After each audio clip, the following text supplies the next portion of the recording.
So I was driving around. I was dropping some campaign stuff off to a friend, and I was just right around the neighborhood that I grew up in. And my family and I grew up on the base, and so many great memories growing up here and playing on the street and meeting lifelong friends and the people that I still know and love today.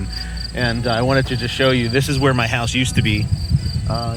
Right there. House was right there.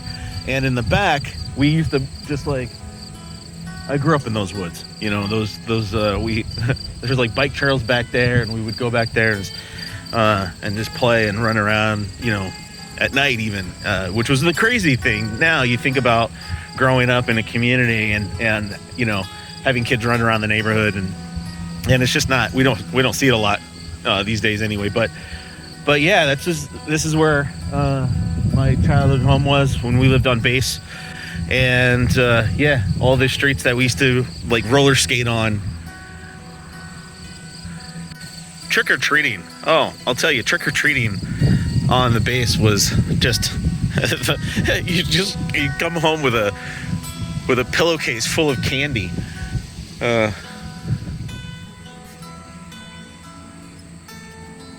After my family moved off the base, my dad had retired, and after my family moved off the base, I ended up going to St. John's Elementary right here on Broad Street, and it's now Broad Street Commons. But I remember going to church. We used to walk as a class down to church in St. John's, right on the corner of Margaret and Oak and Broad Street.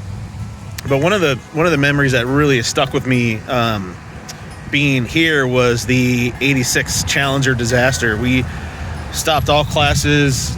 Teachers pulled TVs into the room, and kind of just sat around and watched as the shuttle exploded and disintegrated. And it was, one of those memories that just kind of stick with you, kind of like 9/11 does with us now, and something that kind of shaped my view of the world and my view of my belonging in the world as well. But it a little more philosophical on that. But yeah, this is where St. John's Elementary used to be, right here on Broad Street. So after I attended St. John's, I was there for 2 years, and ended up going into the Plattsburgh City School District. My family had moved down to J Street, and we had a place down there. But so after St. John's, I was at the middle school, and then into Plattsburgh High School, of course, and I graduated here in 1993. But all of the friends that I made in high school, I'm still good friends with, and I speak to a lot of those folks, and still real lifelong friendships and lifelong relationships that have developed growing up here in Plattsburgh. So, but yeah, it's just great memories and great connections, and still remember a funny story here.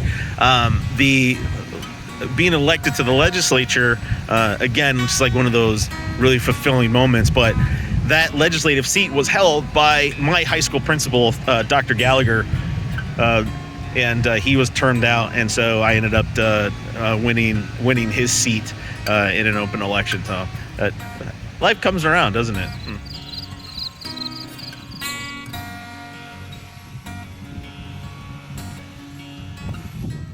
So when I graduated from Plattsburgh High School, one of the things that I really wanted to do was to stick around for a while and to do my schooling here. And my folks were still here, and my brothers and sisters were still here. So staying close to home was important. Staying close to family was important. And so after graduating high school, I ended up coming up to Clinton Community College, which for me, thinking about that now, as life has come around full circle, it's just been a privilege to serve them and serve the college and our community in a different capacity. As a legislator, I serve as the Clinton Community College's legislative liaison, which means I attend their board meetings. I work in partnership with the trustees. I work in partnership with the president and his staff. And it's one thing to be a graduate of Clinton, but serving Clinton in a a completely different capacity is fulfilling, and it serves my life's purpose to really just to be a contribution and to serve my community. Clinton has a very special place in my heart, as do the staff here, and yeah, it's nice. I graduated from Clinton in 1995, and after for 4 years here at SUNY, I completed my degree in English with a print journalism option. But at the time, I was also working for the Student Computing Center, learning how to develop websites, learning web technology. And it was very early on in when people were really starting to gain an understanding of using the internet for business and how to make money and how to grow or start an internet business, if you will. And then after graduating in 2000, just like a lot of our students, I had to move away. I had to move away to build my career, to grow myself and my understanding of the passion that I had developed with technology. And so in 2000, after I graduated, I ended up moving to San Francisco to help start a company, and then from there moved to Minneapolis and continued to develop my software skills, and went into software technology consulting and technology management consulting. And from there, again, moved to Seattle, continued that work. But in 2011, I completed my MBA from the University of Washington Foster School of Business and decided to take my career in a non-tech direction. So I ended up starting another a business, Seattle Burlap, and we reclaimed burlap bags from Green Mountain Coffee Roasters for large-scale industry, farming, gardening, landscaping. And as most of you all know, in 2013, that's when I came home.